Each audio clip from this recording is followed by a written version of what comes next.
আমরা সবাই জানি বরাবর চিটাগংয়ের উইকেট কেমন হয়, ব্যাটিং ফ্রেন্ডলি হয়ে থাকে। তো বলারদের জন্য একটু ডিফিকাল্টি থাকে, মানে বলারদের সবসময় ম্যাক্সিমাম টাইমই টাফ সিচুয়েশন ফেস করতে হয়। আপনি গতকালকের ম্যাচ দেখলেই বুঝতে পারবেন যে আমরাও কতটা টাফ সিচুয়েশন হ্যান্ডেল করছি আর কি অ্যাজ এ বলার ইউনিট।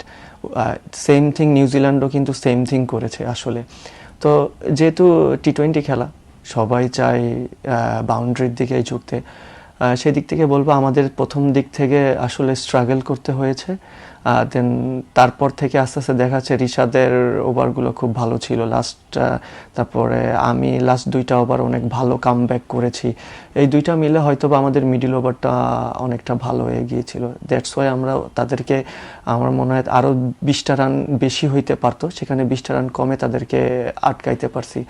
আর অলওয়েজ টি-20 খেলা মিডল ওভারে, আর সেখানে সবসময় বরাবরই স্পিনাররা বল করে থাকে। তো এই জায়গা থেকে একটু চ্যালেঞ্জিং ছিল। সেখান থেকে আমার কাছে মনে হয় রিশাদ খুব ভালো বল করেছে। আমি 2টা ওভার, যেটা হচ্ছে আগেও মেনশন করছি, হ্যাঁ ওভারঅল উইকেট যদি আমরা রিড করে থাকি, তা ওভারঅল দিক থেকে আমরা নিউজিল্যান্ড থেকে বেটার বোলিং করেছি। না, স্পিনার ইউনিট আপনি যদি লাস্ট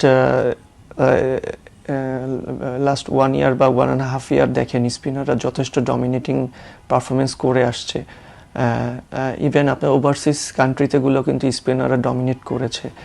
রিশাদ, আমি, নাসুম, এনিওয়ান যেই খেলছে আর কি। তো আমার কাছে মনে হয় স্পিনারদের রোল একটা বড় ভূমিকায় পালন করে সবসময়। অ্যাজ ইউজুয়াল ডিফিকাল্ট ফেসও করতে হয়।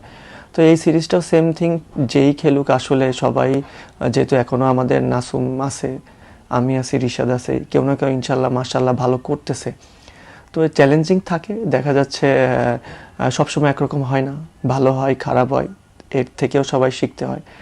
আরেকটা জিনিস যেটা দেখেন, আমরা বেসিক্যালি আমার কথাই বলি যে আমি লাস্ট 5 মাস আগে ইন্টারন্যাশনাল ম্যাচ খেলেছি, দেন 5 মাস পরে ইন্টারন্যাশনাল ম্যাচ খেলতে আসছি। ইভেন আমি প্রতিযোগিতামূলক ক্রিকেট লাস্ট 3 মাসেও খেলি নাই।